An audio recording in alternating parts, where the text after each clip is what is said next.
이 시간에는 바울과 함께하는 성지순례 시간입니다. 한 달에 한 번 정도밖에 이렇게 살펴보지 못하고 있는 가운데 있는데요. 그래서 또 이 시간이 귀한 시간이 아닌가 그런 생각을 합니다.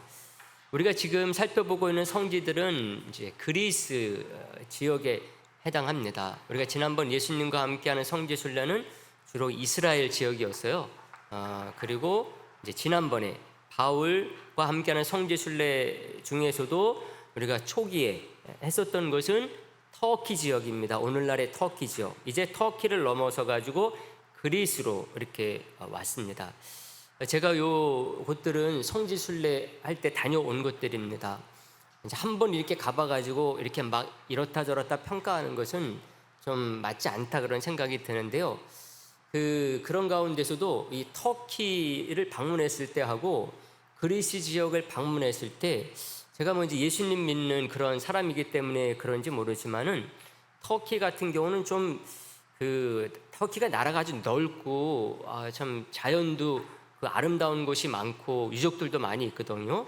그런데도 불구하고 이 터키 지역은 이슬람 나라라서 그런지는 몰라도 좀 이렇게 무거운 분위기를 제가 많이 느꼈어요. 무거운 분위기를. 근데 이제 그리스 같은 경우는 그런 면에서 좀 대조적인 그런 분위기를 많이 느꼈습니다. 성지순례 갔을 때 이때 그리스가 경제적으로 나라가 어려웠었던 그런 때입니다. 그런데도 그리스는 국민들이 이렇게 사는 모습들이 아주 평화로웠고 그리고 좀 안정된 그런 분위기를 많이 이렇게 느낄 수가 있었습니다. 이렇게 성지순례하는 그런 여건들은 그렇게 우리나라처럼 편리하진 않았어요. 휴게소가 거의 없다시피 했습니다. 그리스 남쪽부터 북쪽까지 이제 남북으로 길거든요. 아테네 지역은 밑에 있고 빌립보, 데살로니가는 북쪽에 있어요. 남쪽부터 북쪽까지 가는데 제대로 된 휴게소를 가보지를 못했어요. 우리나라가 그만큼 살기 좋다는 것입니다. 이렇게 좀 열악해요. 그런데도 불구하고 그리스 전 나라에서 이렇게 느끼는 분위기들은 그 나라가 이제 기독교 가운데서도 정교회에 속하거든요. 그래서 그런지는 몰라도 경제적으로 국가적인 어려움을 처해 있었는데도 그런 안정감이 있었고 어떤 경건성 같은 것들을 느낄 수가 있었습니다. 이런 면에서도 우리가 예수님을 믿고 신앙생활 한다고 하는 것이 얼마나 참 기쁜 일인가 감사한 일인가 하는 것을 우리가 새기면서 이렇게 성지순례 계속해서 함께 했으면 좋겠다 이렇게 싶습니다. 우리가 지난 시간에는 마게도냐 첫 성이라고 불렸던 빌립보를 순례했었습니다. 빌립보를 이제 떠나가지고 바울이 도착한 곳이 어딘가 하면 데살로니가예요. 데살로니가까지 가는 데는 짧은 거리가 아닙니다. 빌립보에서 데살로니가까지는 거의 한 150여 킬로미터가 됩니다. 짧지 않은 그런 거리이죠. 바울은 당시에 완공되어 있었던 로마 도로 에그네티아를 따라갔습니다. 에그네티아 대로를 따라간 거예요. 오늘날 우리로 얘기하면은 이제 이 고속도로라고 말하면은 좀 맞지 않는 부분이 있어요. 요즘은 그냥 빨리 가기 위해서 고속도로를 만들어 버리니까.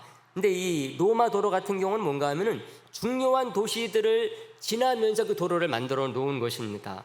그러니까 에그네티아 로마 도로를 따라가게 되면은 중요한 도시들이 다 나오는 거죠. 바로 요 에그네티아 도로를 따라갔기 때문에 그 중간중간 크고 작은 마을들을 거칠 수밖에 없습니다. 너무나 당연한 거죠. 큰 성만 있는 게 아닙니다. 작은 성들도 마을들도 성이 없는 그런 마을들로만 되어 있는 그런 곳들도 지나가게 될 수밖에 없어요. 빌립보에서 데살로니가까지 150여 킬로미터를 이제 가지 않습니까? 그런 가운데 이제 들렀던 마을이 있었다는 것이죠. 암비볼리와 아볼로니아입니다. 1절에 보면 그 말씀이 나와요. 1절 말씀 우리가 봤지만 다 같이 다시 한번 봅니다. 1절 다 같이요. 시작. 그들이 암비볼리와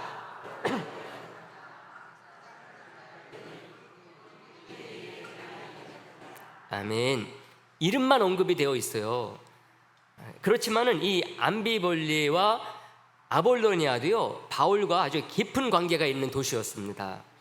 이곳을 살펴보기 전에 전체적인 윤곽을 한번 보기 위해서 이 암비볼리와 아볼로니아 이 간단한 영상을 보도록 하는데요. 먼저 지도가 나왔죠. 지도를 먼저 우리가 보도록 합니다. 여러분 오늘 지도 다 가지고 계시죠? 네, 지도 다 보셨죠? 지난번 우리 갔었던 빌립보를 한번 찾아보세요. 빌립보. 네, 그게 좀 쉽지가 않으면 전 지도를 한번 보여주세요. 화면에 그 전의 지도. 우리가 지금 2번, 3번, 4번, 5번까지 갔어요. 거기가 터키 지역입니다. 터키를 이제 배를 타고 건너서 6번으로 간 것입니다. 6번 마게도냐 지역. 우리가 지금 살펴보고 있는 것이 6번에 있는 지역입니다. 여러분 지도를 보면서 6번쯤이 어디 있을까 그러면서 6번의 첫 성, 지난번에 봤었던 빌립보를 다 같이 다 찾으셨죠? 네, 빌립보 다 찾으셨어요. 빌립보에서 이제 어디로 갑니까? 데살로니가로 가는 거예요. 근데 중간에 뭐가 있습니까?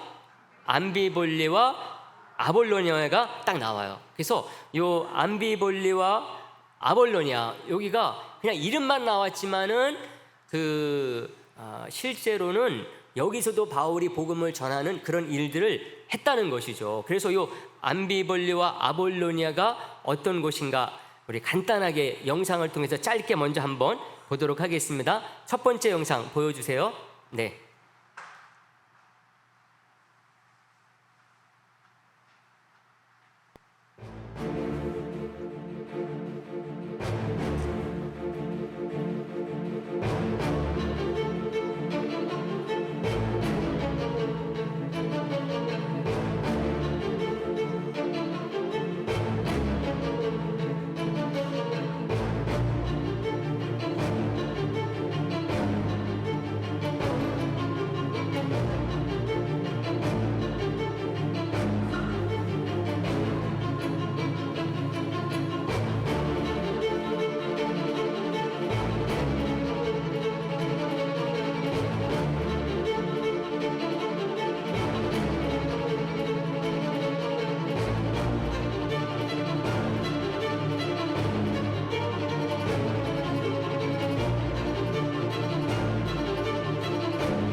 네, 암비볼리와 그리고 아볼로니아 전체적으로 어떤 것인가를 볼 수 있는 그 영상만 잠깐 보여드린 것입니다.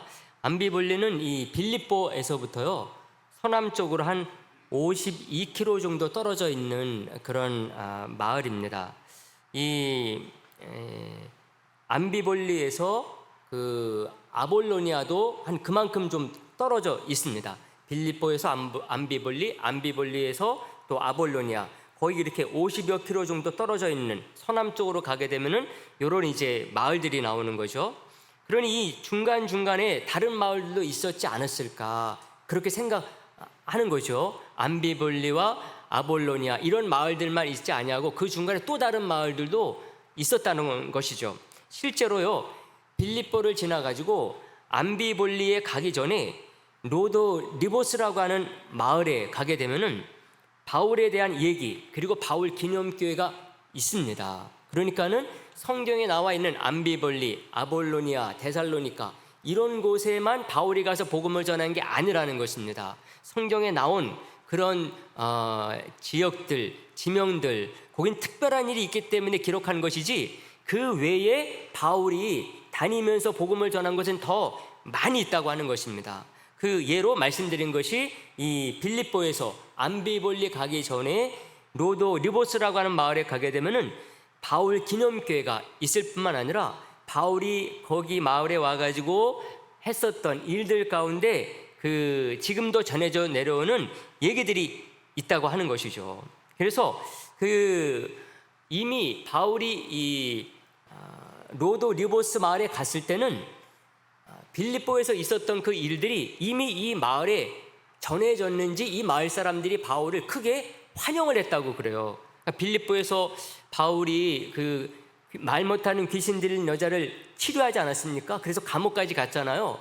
이런 것들이 발 없는 말 천리 간다고 바울이 이 로도 리보스라는 마을에 갔을 때 사람들이 바울이 오니까는 백장미를 뿌려가면서 막 환영을 했다고 하는 그런 얘기가 전해지고 있다고 하는 것이죠. 그래서 이 동네에 바울 기념교회도 세워지고 또 사도 바울로라는 그 거리 이름이 뭔가 하면 바울로라는 그런 그 거리 이름도 지금도 그 이어지고 있다고 이렇게 얘기를 합니다. 이것을 보게 되면 바울이 복음을 전하면서 남긴 그 사도행전의 얘기들, 그거는 정말 바울이 전한 전도 이야기 중에 극히 일부라는 거죠. 극히 일부만이 전해지고 있다라고 하는 것을 생각해야 된다고 하는 것입니다. 그러면은 그 마을 성 가는 그 사이사이에 더 많은 일들이 바울에게 있었고 또 그런 지역에 가서 바울이 복음을 전하는 가운데 많은 일들이 있었을 것이라고 하는 거 항상 생각을 하면서 우리 바울이 전한 그 전도의 내용들을 우리가 생각해 볼 줄 알아야 된다고 하는 것입니다. 이런 면에서 암비볼리도 마찬가지예요. 로도 리보스를 지나가지고 이제 암비볼리에 갑니다. 암비볼리는 우리가 오늘 본문에 보게 되면 그냥 스쳐 지나간 것처럼 이름만 딱 나오지 않습니까? 근데 이것조차도 보통 일이 아니라고 하는 것이죠. 거기에 가서 보통 일이 아닌 일들이 일어났기 때문에 이름이라도 이렇게 언급을 하고 있다 이렇게 생각을 해야 된다고 하는 것입니다. 암비볼리는 빌립보를 포함한 북 그 마게도냐 지역의 수도 역할을 했었던 성입니다. 우리가 지난번에 빌립보를 살펴볼 때에 빌립보가 중요한 성이라고 그랬었죠. 그러나 이 빌립보가 그 로마가 제국을 이루면서 그 자기들 군에서 전역한 사람들을 그 살게 하도록 하기 위해서 빌립보라는 새로운 신도시를 만들었지만은 원래는 이 북마게도냐 지역의 수도 역할을 했던 것이 어디냐? 암비볼리라고 하는 것입니다. 그런 면에서 암비볼리는 이 빌립보나 다른 곳보다 아주 중요한 그런 지역이라고 할 수가 있는 것이죠. 바로 여기에 가서 바울이 그냥 지나쳐 가버렸을 리는 없다고 하는 것입니다. 암비볼리는 여기에 가로지르는 스트리모나스라고 하는 강이 있어요. 우리가 앞에서 화면 봤을 때에 그 암비볼리를 보여주면서 강이 이렇게 둥그렇게 흘러 지나가는 것을 봤죠. 바로 그 강이 이 암비볼리 도시를 이렇게 둥그렇게 지나가는 그런 강입니다. 그래서 이 암피볼리스라고 이렇게 얘기를 하는데 그 폴리스는 도시를 얘기를 하고 암피는 바로 이렇게 강으로 이 암피볼리라는 도시가 둘러져 있기 때문에 바로 암피라고 하는 말을 써가지고 이런 도시 이름을 만들었다고 할 수가 있습니다. 이 암피볼리에는요, 수많은 신앙인들이 나와가지고 순교를 하는 등 많은 간증이 있는 도시라고 이렇게 알려져 있습니다. 성경에서는 그냥 이름만 나왔어요. 그렇지만은 그 지역에 가서 그 2000년 전부터 내려오는 여러 가지 그 지역의 얘기들을 보게 되면은 많은 간증거리가 있는 도시가 암비볼리라고 하는 것입니다. 그 중에서도 로마 황제 디오클레티아누스라고 하는 이 로마 황제 당시에 클레온이라고 하는 사람의 딸 세살로니카라는 그 여인의 얘기가 전해지고 있습니다. 딸이 예수쟁이가 됐다고 하는 이 소리를 듣고서요, 이 아버지 클레온이라고 하는 사람은 그 딸을 세살로니카를 불러다가 간청을 했다고 그래요. 너 예수 믿으면 안 돼. 로마족에서 어떻게 예수를 믿어? 그것도 그냥 평범한 사람도 아니고 이렇게 그 클레온 나같이 이렇게 지위 있는 집안에서 그러면 안 된다. 간청을 했다고 그래요. 근데 딸이 그거 듣지 않았죠. 예수님 만나고 났으니까 이제는. 그래서 예수님을 만난 그 기쁨, 행복을 말하면서 거절을 한 거예요, 아버지에게. 아버지는 이런 딸을 그냥 두지 않았다 그래요. 구덩이에 던져가지고 폭행을 가해서 갈비뼈가 부러지는 그런 일이 생겨가지고 결국에는 이 돌봄을 받지 못해가지고 죽게 됐다고 하는 것입니다. 그래서 이런 얘기들이 이 암비볼리에 전해져 내려오는 것이죠. 이게 누구로부터 시작된 것입니까? 바울이 가서 복음을 전하는 그것을 통하여서 이런 일들이 생겨나고 간증거리들이 그 마을에 많이 생겨난 것이 오늘날도 가보게 되면 전해지고 있다고 하는 것입니다. 이렇게 암비볼리는요, 그 아주 중요한 바울의 신앙적인 전도의 업적이 있는데도 불구하고 이름만 딱 언급이 되고 있는 것입니다. 그리고 이제 암비볼리와 함께 데살로니카에 도착하기 전에 거쳐간 도시가 또 뭡니까? 아볼로니아. 우리 크게 합니다. 아볼로니아, 암비볼리. 잊어버리면 안 돼요. 잊어버리면 섭한 겁니다. 이거. 네. 데살로니카 그렇게 뭐 가서 여러 가지 있었던 일, 그런 곳만 우리가 기억하면 안 되겠습니다. 암비볼리, 아볼로니아. 아볼로니아는 데살로니카에서 또 이제 한 50여 킬로 떨어진 곳입니다. 그 암비볼리에서도 한 50여 킬로, 그리고 다음에 가는 데살로니카에서 50여 킬로 떨어져 있는 것이 아볼로니아입니다. 이 아볼로니아는 이름 자체가 뭔가 하면은 그 아폴론의 도시라는 그런 뜻을 가지고 있어요. 그 그리스 로마 신화에 아폴론 신이 나오거든요. 태양의 신, 질병의 신. 그래서 그 아폴로 눈병 같은 거 있지 않습니까? 네, 이 사람이 이 신이 질병의 신으로 알려져 있기 때문에 이 아폴론의 이름을 딴 것들이 참 많아요. 또 그리스 도시 가운데서도 이 아폴론의 이름을 딴 도시들이 아주 많이 있습니다. 그래서 아볼로니아라고 하는 도시가 그리스에는 많이 있습니다. 아폴론 신과 관련되어 있기 때문에 그런 것이죠. 그래서 데살로니카의 아볼로니아 이렇게 얘기하지만이 사람들이 알아들어요. 그 아테네무 남부에 가도 아볼로니아가 있고 중부에 가도 아볼로니아가 있고, 그렇기 때문에 지금 우리가 말하는 곳은 어디다? 데살로니카 가까이 있는 아볼로니아를 우리가 생각하고 들어야 된다고 하는 것이죠. 요한계시록 9장 11절에 보게 되면은요, 아바돈이라는 말이 나와요. 아블론이라는 말도 나옵니다. 이게 바로 아폴론을 얘기를 하는 것입니다. 그래서 오늘 우리 그 성경에는 아볼로니아 나오는데 그 어원도 아폴론과 관련이 있다라고 하는 것을 생각을 하면서 좀 들어야 되겠습니다. 이곳에는요, 커다란 볼비호수가 있는데 이곳 습지에서 나오는 진흙, 이 진흙이 토기를 빚는 아주 중요한 재료가 되어가지고 이 지역 사람들의 중요한 수입원이었다고 그래요. 그것 가지고서 많은 사람들이 이제 먹고 사는 그런 일들을 하는 것이죠. 그래서 이 지역의 유황 온천과 함께 바울 당시에도 이로 인해 가지고 이 아볼로니아가 그 잘 살고 주위 다른 마을 성으로부터 주목을 끌었던 곳이다, 이렇게 알려져 있습니다. 그러니까 바울이 이런 것 그냥 지나쳐 갔겠습니까, 여러분? 성경에 이름만 나오듯이 그랬을 것이다. 그렇지 않다는 것이죠. 바울이 암비볼리에서도 복음을 잘 전하고 또 아볼로니아에서 복음을 많이 전했을 것이라고 하는 것입니다.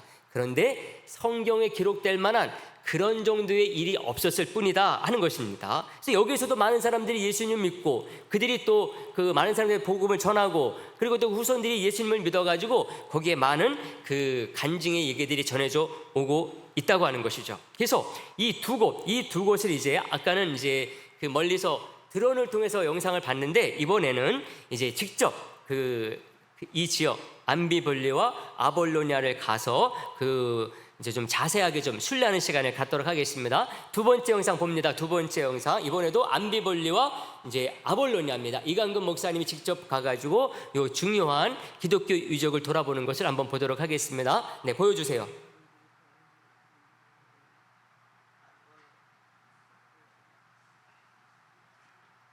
네. 그러니까 이 빌립보를 떠난 바울이 45km 떨어진 암비볼리 그리고 다시 35km 떨어진 이 아볼로니아 네. 그리고 거기에서 다시 데살로니가까지 가는 이 전도 루트인데 예정이네요. 네. 이 사실 암비볼리가요. 이제 보면 이제 네아폴리에서 빌립보, 그다음에 빌립보에서 암비볼리인데 네. 사실 우리가 이제 빌립보가 첫 성이라고 하는데 첫 번째 있는 성이라는 뜻이고 이 네 개의 행정구역 중에서 첫 번째 행정구역에 네. 이 빌립보를 소개했지만 네. 원래 이 빌립보를 포함한 지역의 수도가 암비볼리예요. 자, 이게 이제 그 암비볼리인데요. 이 암비볼리에서 가장 상징적인 장소가 네. 바로 점점 가까워지고 있는 사자산입니다. 사자산. 이건 어떤 의미예요? 사실 암비볼리의 상징이라 할 수 있는 네. 이게 이 헬라의 장군의 에그리트를 무덤으로 그 무덤을 기념하는 빌립보에서 곳인데 암비볼리, 네. 아볼로니아, 데살로니가로 가던 사도 바울도 보았을 만한 네. 사자상입니다. 네. 그러니까 이게 주전 이제 4세기, 5세기경에 세워진 거니까 이미 사도 바울 때는 이 자리에 그렇겠네요. 이게 있었고 바로 이 박물관 앞으로 이 암비볼리를 가시는 이 순례객들에게는 꼭 이 박물관을 추천. 예, 제가 이 짧은 시간에 정말 많은 것을 다 소개할 수는 없지만 이게 고대의 왕관입니다. 고대. 멸관이라고 하는 이 사도 바울의 서신서에 나오는 멸관이라든지 왕관이라든지 또 이것이 이렇게 보면은 이제 올리브 나무로 만든 왕관도 있고요. 이 진짜예요. 금이에요, 금. 황금으로 만들어진 그다음에 이 거울. 네. 이 고린도서에 보면 내가 너 거울로 보는 것 같으나 이제는 너에게 얼굴을 맞대고 보리라. 거울이 여기 있었어요. 그러네. 이것 말고도 정말 많은 유물이 박물관에 있고요. 그 다음에 내어놓을 만한 것이 교회입니다. 교회. 사실 헬라의 수도 역할을 했던 이 암비볼리가 이 로마 시대를 거쳐서 기독교화된 비잔틴 시대 때에는 지금 남아있는 모든 유적은 다 교회입니다. 그러니까 사실 이 암비볼리는 후에 거대한 비잔틴 기독교 도시. 예. 제가 이제 이 유적의 개발에 넣은 것이 교회뿐입니다. 여기 나왔죠? 초기 크리스찬 암피폴리스. 그래서 교회에 왔어요. 그러니까 아니 이 도시에 작은 것도 아니고 큰 교회만도 4개가 이게 다 지금 교회를 이제 그래요? 발견해 놓은 곳인데요. 놀라워요. 이 규모만 큰 것이 아니고 이 교회를 이루었던 그 조각, 바울이 지났던 건축술. 암비볼리는 네. 이후에 번영된 기독교 도시입니다. 지금 이 거대한 바실리카에 그러니까 이게 이제 제단이죠. 네. 앱스가 있고 그러니까 이게 동쪽인 거예요. 동쪽을 향해서 교회가 섰고 이 거대한 앱스를 중심으로 이게 이제 본당과 나르틱스와 아트리움까지 있는 이게 지금 지붕으로 덮였다고 생각해 보세요. 굉장히 큰 교회가 이렇게 있었어요. 사실은 이 교회 유적이지만은 우리가 헬라 시대 때에 엄청난 그 도시 유적을 이어서 로마 시대 때까지 이어서 지금까지 왔는데 헬라나 로마를 굳이 보지 않더라도 이미 5세기 전후해서 세워졌던 이 암비볼리의 교회 규모는 또 바닥도 저렇게 이 전 교회 바닥을 본당이든 내실이든 외실이든 회랑이든 보세요. 일부만 이렇게 이제 발굴을 해놨는데, 이 암비볼리의 새로운 면을 지금 우리 소개하고 있는 거예요. 그러네요. 특히 이제 오늘 가실 이 아볼로니아는, 네.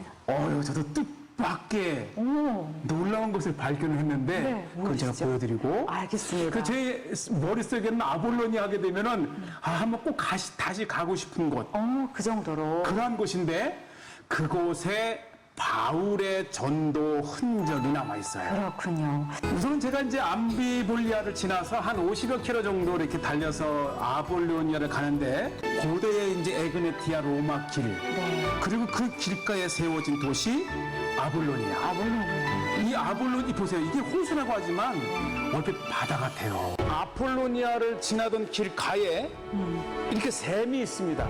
그 샘 곁에 이렇게 아주 오래된 정말 고목이 정말 거목이네요. 있는데 바로 이곳에 아볼로니아 사람들에게 복음을 전했다라고 하는 비마가 이렇게 기념되어 있습니다. 놀랍지 않습니까? 2000년이 지난 지금은 이제 한적한 시골 마을이 됐지만 이곳에 이렇게 사도행전 17장 1절에 아볼로니아를 바울이 지났던 그곳 이곳에 바울이 복음을 전했다고 하는 바울은 서서 예수 그리스도를 전한 거예요. 예수 그리스도를 전했습니다. 이 샘가에 모였던 아볼로니아 사람들에게 오늘 아볼로니아 저렇게, 재단 비마 바울이 복음을 전했다고 하는 비마 곁에 정말 거대한 플라타너스 나무 한 그루가 이게 역사 아닙니까? 역사. 이 역사의 세월을 느낄 수가 있습니다. 예. 비록 이 한적한 시골 아볼로니아에 마을이지만 바울을 기념한 이렇게 자그마한 교회가 세워져 있습니다. 바울이 복음을 전했다는 장소가 이렇게 전승으로 보존되어 있고 또 그 바울을 기념해서 이렇게 단을 만들어 놓고 정말 온통 바울을 추억할 수 있는 그러네요. 네. 몰랐다면 스쳐 지나갔겠지만. 그렇죠. 네. 그리고 이제 요것이 이제 뭐 유대인의 회당터라고도 하는데 들어가 보니까는 목욕탕이더라고요. 네, 잘 보셨죠? 네. 그 터키 지역하고 그리스 지역하고 그 기독교 유적지 보존 상태가 완전히 다르죠. 터키 지역 봤을 때는 중요한 기독교 유적인데도 불구하고 그런 그 뭐 돌이나 그런 것들이 그냥 널브러져 있는 것처럼 그렇게 되어 있는데 이 그리스 지역 와 보니까 어떻습니까? 옛날 모습대로 똑같이 복원은 안 되어 있어도 그 형체들이 잘 보존이 되어 있는 것을 보게 되는 거죠. 바로 이것이 좀 그런 면에서 다르다고 할 수가 있습니다. 바울 일행은 이 두 곳, 빌립보를 떠나서 암비볼리, 아볼로니아를 지나가지고 이제 어디로 갑니까? 데살로니가로 가는 것입니다.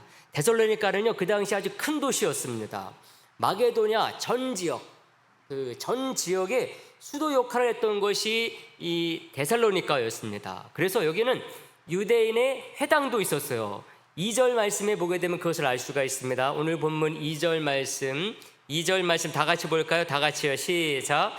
바울이 자기의 관례대로 그들에게로 들어가서 새 안식일에 성경을 가지고 강론하며 이렇게 얘기를 해주고 있어요. 빌립보에도 없었던 그 회당이 데살로니가에 있었다. 이것을 보게 되면 데살로니가에 유대인들이 많이 살고 있었던 것이죠. 이것은 이제 에그나티아 도로가 관통하고 있는 도시입니다. 데살로니가를 이제 그 관통해서 지나가는 그런 곳이 바로 이 데살로니가입니다. 오늘날에는 그 입구에 갈레리우스 개선문이 자리를 잡고 있어요. 그래서 바울 당시 이 데살로니가가 얼마나 번성했던 도시인가라고 하는 것을 알려줍니다. 바울 당시에 이 데살로니가는 만의 머리에 있는, 그래서 정치와 교통의 그 무역의 중심지로 알려져 있습니다.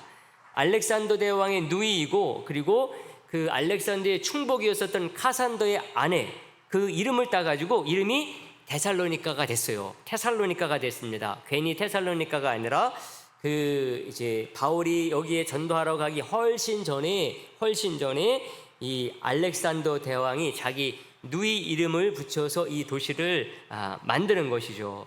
현재는 이제 살로니가라고 이렇게 불려지고 있습니다. 현재도 이 데살로니가에는 유대인들이 그렇게 많이 산다고 합니다. 그래서 우리가 이제 그 데살로니가 영상을 통해서 순례를 이제 하도록 하겠습니다. 좀 이제 깁니다. 한 8분 정도 됩니다. 데살로니가 바울이 복음을 전하러 가가지고 그 이제 많은 일이 있었고, 그래서 또 이 서신서, 데살로니가 전서, 후서 이런 편지도 보냈었던 데살로니가가 어떤 곳인지 우리 영상을 통해서 순례하도록 하겠습니다. 네, 보겠습니다. 안식일을 보내면서 복음을 전하는데 네. 그 데살로니가를 소개할까 합니다. 네. 그래서 빌립보로, 다시 빌립보에서 암비볼리로, 네. 그리고 아볼로니아를 거쳐서 드디어 데살로니가에 도착을 하는데, 네.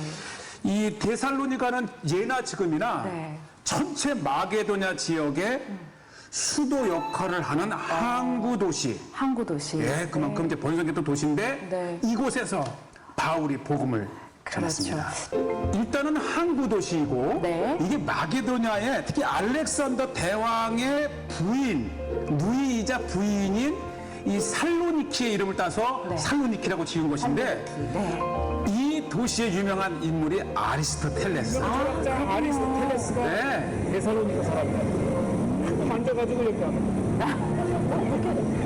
예, 그 사진 찍으면서 만져가지고, 특히 이 아리스토텔레스는 알렉산더 대왕의 선생이에요. 아, 또 그렇게 관계가 되는. 예. 그래서 지금 뭐 많은 분들이 이 아리스토텔레스 광장을 중심 방문하고, 이곳에 우리의 마음을 두는 것은 바로 사도 바울 그렇죠. 기념교회입니다. 네. 와, 해질녘에. 예, 이 항구 도시가 훤히 내려다 보이는 산 언덕에, 야, 이 사도 바울 기념교회 자체가 우리 또 이 데살로니가에서 정말 복음의 열정을 가진 바울을 상기할 수 있는. 예, 제가 이른 아침에 올라갔는데, 바울의 흔적을 느낄 수 있는 곳이 데살로니가의 세인트 폴 처치 바울 기념교회였습니다. 순례객들 여기 꼭 갔으면 좋겠어요. 사도 바울의 교회이기도 하지만 무엇보다도 이 도시 전경을 볼 수 있는 최고의 전망대. 네. 저도 기도하고, 이 정교회는 꼭 이렇게 촛불로 이렇게 하면서 자기의 마음을 드리더라고요.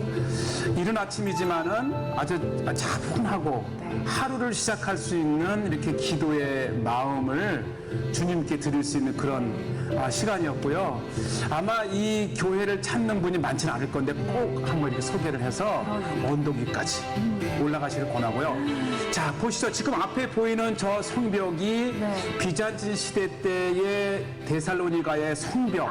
그러니까 사실 이 마게도냐의 최고의 그 도시인 만큼 뭐 헬라뿐만 아니라 로마, 비잔틴, 최그리기까지 정말 최고의 성이고요. 바울 교회 다음으로 많은 사람들이 기도하는 곳이 바로 드미트리 교회입니다. 예, 드미트리. 2세기경에 신앙의 절개를 굽히지 않고 끝까지 지키다가 순교한 성 드미트리 교회입니다.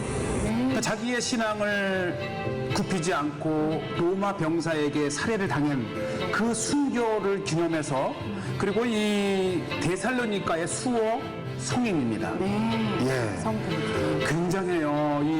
그만큼 이 데살로니가의 도시가 크고 또 드미트리스 수호 성인의 위치가 크다는 건데, 하루 종일 언제 가더라도 늘 이곳에 둘러서 기도하는 사람들을 볼 수 있고, 사실 우리가 이제 개신교이기도 하지만 또 정교회의 그 경건함이 느껴져요.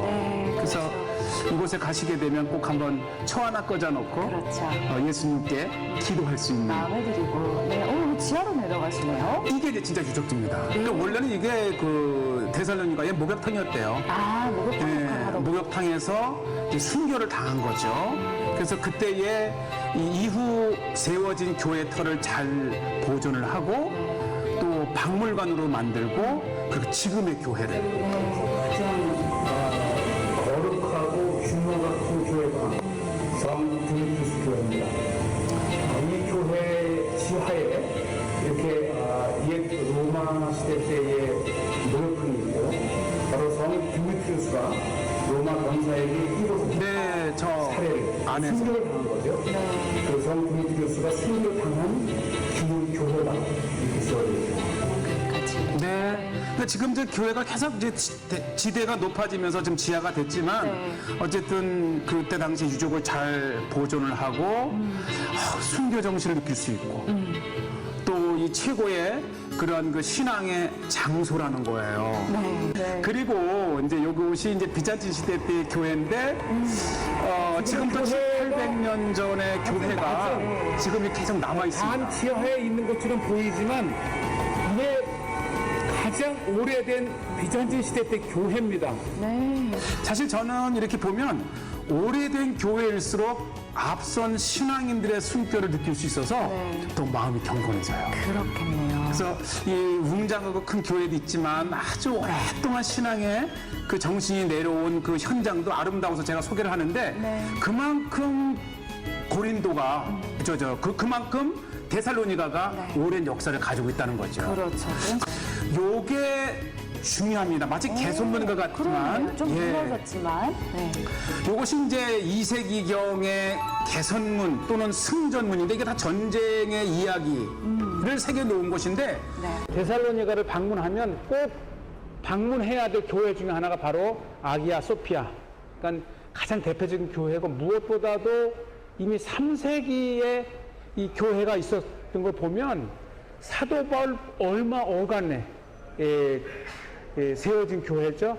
그런 의미에서 사도 바울이 이곳에서 복음을 전하고 교회를 세운 가장 그 가까운 교회가 바로 이 아기야 소피아 교회입니다. 이 데살로니가의 가장 역사적인 아기야 이 소피아 이 교회를 이 1400년도에 마흐메드 2세 때 이 교회를 빼앗아서 모스크로 만들었고 그때 세웠던 이렇게 모스크 첨탑이 있었습니다. 그리고 후에 다시 이 모스크를 교회에 되돌려 주면서 이제 첨탑을 없애고 저렇게 그 흔적만 남을 뿐이죠. 그래서 교회였던 것이 모스크가 되었다가 다시 모스크를 교회로 돌려준 그 교회고요. 정말 대단한 교회였고요. 이미 3세기 어떻게 보면 이 데살로니가에서 규모 있게 지어진 교회에서는 최초의 교회라 할 수 있는 이 하기야 소피아 교회죠. 안쪽으로 들어가는데 굉장히 역사 깊은 교회라는 점에서 데살로니가를 방문하게 되면 꼭 봐야 될 교회 중에 하나가 바로 아기야 소피아 교회입니다.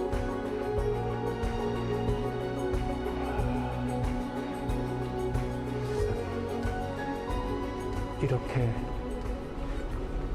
마치 이스탄불의 성 소피아 성당을 보는 듯한 그만한 규모로 지은 교회입니다. 이 데살로니가를 방문한다면 꼭 와봐야 될 교회가 바로 이 교회입니다.